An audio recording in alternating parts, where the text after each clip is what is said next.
लो भाई मित्रों, कर दी गाड़ी सेट। तो भाई चल दी आज अपनी गाड़ी की टेस्ट ड्राइव है। कल क्या हुआ था कि कल पूरे दिन हम वहां रहे। सुबह गए थे 10 बजे देहरादून गाड़ी को थोड़ा सा काम वाम कराने के लिए। तो उन्होंने फिर थोड़ा टर्बो में काम करा, थोड़ा सस्पेंशन में इसका काम था, ठीक है ना। वो होने के बाद फिर करीब रात में 10 बजे के आसपास हम फ्री हो गए। वहां से जब चल दिए तो चलने के बाद गाड़ी में एक दिक्कत आनी स्टार्ट हो गई कि जैसे ही हम मतलब तीसरे चौथे गियर में डालने के बाद, तीसरे गियर में भी नॉर्मली, क्योंकि पहले दूसरे में तो आदमी नॉर्मली रेस दे के उठाता है गाड़ी को, तीसरे चौथे में एक आइडियल एक्सीलेटर पे हम पैर रख लेते हैं कि अपना वहां जमा के रख लिया, ना ज्यादा एक्सेलेरेट करना ना कम करना, एक नॉर्मल स्पीड में।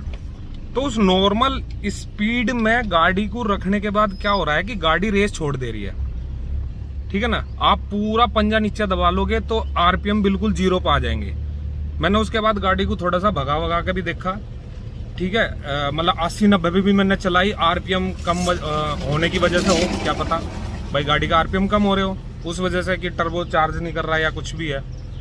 तो मैंने गाड़ी को 80-90 पे भी रखा। आरपीएम 2-2,500-3,000 तक भी मैंने आरपीएम रखे, लेकिन उसके बाद भी यही है कि 5-7 सेकंड के बाद गाड़ी एकदम रेस छोड़ दे रही है। मतलब कि एक्सीलेटर एकदम खत्म हो जाता है। अगर तुम पूरा पंजा दबा दोगे तो आपका जो आरपीएम है मीटर में वो बिल्कुल नीचे आ जाएंगे, नॉर्मल आइडियल जितनी स्टार्टिंग पे होती है, ठीक है ना। यो दिक्कत बार बार आ रही थी, हर थोड़ी देर में दिक्कत आ रही है। तो भाई रात में फिर मैं दोबारा मिस्त्री के पास गया, तो वे करीब 1.5 घंटा इसमें लगे रहे 11:30 बजे तक, लेकिन उनके कुछ नहीं हाथ लगा। उन्होंने बार बार टर्बो और वो दोबारा खोल कर सारी पाइपलाइन, सारे फ्यूज वगैरह जितना भी कुछ था सब कुछ चेक कर लिया, लेकिन उसके बाद भी बात नहीं बनी। तो इसका अब हम खुद ही कुछ ना कुछ इलाज करके देखेंगे कि भाई हमारे हाथ कुछ बीमारी लगेगी क्या। मैंने थोड़ी सी इसमें रिसर्च करी, तो मैं अभी तुम्हें दिखाता हूँ कि इसमें दिक्कत हो क्या रही थी। तो अभी लगा दिया हमने पहले गियर में, नॉर्मल रेस दी, और उसके बाद दूसरे गियर में रेस दे के खींचा, क्योंकि दूसरे में पहले में तो रेस थोड़ी देनी पड़ती है। अब जैसे मैं तीसरा लगा दिया, अब मैंने आइडियल पे रख लिया, तो अब यह गड़बड़ करेगी। आप देखो, ये देखो आरपीएम आगे नीचे है और मैंने पूरी रेस दबी हुई है। ये देखो पूरा पंजा दबा हुआ, और ये मैंने अब छोड़ दिया, ठीक है ना। और आरपीएम कहाँ है, ठीक है ना। अब मैंने दोबारा पंजा दाबना स्टार्ट करा, ये देखो आरपीएम फिर दोबारा आने स्टार्ट हो गए, ठीक है ना। तो बिल्कुल कैंसिल हो जाता है। अब अगर आप झटके से दोगे या थोड़ा सा छोड़ के दोगे तो फिर गाड़ी एक्सेलरेट करना स्टार्ट कर देगी। ये देखो फिर आरपीएम नीचे आ गए और मैं रेस दबा रहा हूँ। ये देखो मैंने पंजा दबा रखा है, अब तुम्हारे सामने मैं छोड़ूंगा, ये छोड़ दिया, ठीक है ना, लेकिन पकड़ेगी नहीं। अब मैं दोबारा इसे दबाऊंगा, फिर आरपीएम आने स्टार्ट हो जाएंगे।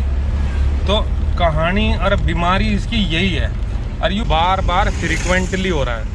इसमें कई घंटे तक मिस्त्री लगे रहे, उन्होंने हर चीज़ चेक कर ली, फ्यूज व्यूज पूरा, टर्बो सेंसर थे वो भी उन्होंने क्लीन कर लिए, लेकिन उसके बाद भी बात नहीं बनी, है ना। आप रेस छोड़कर दोबारा रेस दोगे तो अगर किसी और के साथ भी यह दिक्कत आ रही है, किसी भी गाड़ी में आ सकती है, तो इसका सॉल्यूशन मैं आपको अब बताऊंगा। अब देखो ज़्यादा कोई बड़ी कहानी नहीं है, छोटी सी चीज़ है, लेकिन पकड़ में नहीं आती किसी के, ठीक है ना। इस पर आने के बाद मैंने बहुत रिसर्च करी, रिसर्च करने के बाद मुझे इसका पता लग गया भाई इसकी कहानी है क्या, ये हो क्यों रहा है ऐसे। तो भाई अब आ गए हम अपने घर।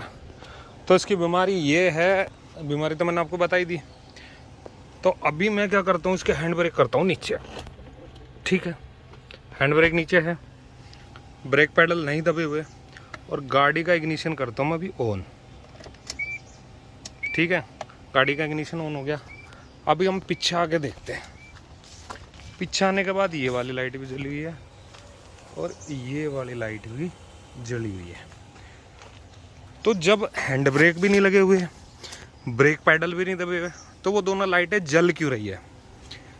तो जो ये एक्सीलेटर छोड़ने का इसका रीज़न है, वो वही रीज़न है उन्हीं लाइटों की वजह से, क्योंकि हमारा ब्रेक पैडल दबा हुआ है, यानी सेंसर में दिक्कत है। तो ब्रेक पैडल का जो सेंसर है वो सीधे ईसीएम को सिग्नल कर रहा है कि गाड़ी के ब्रेक प्रेस हुए रखे, तो उसमें जो हमारा एक्सेलरेशन का है वो कैंसिल कर देता है सिग्नल, ठीक है ना। तो ब्रेक पेडल से सेंस गया अपने ईसीएम में, और ईसीएम ने हमारा एक्सीलरेशन कैंसिल कर दिया। तो ये इसमें दिक्कत हो रही है।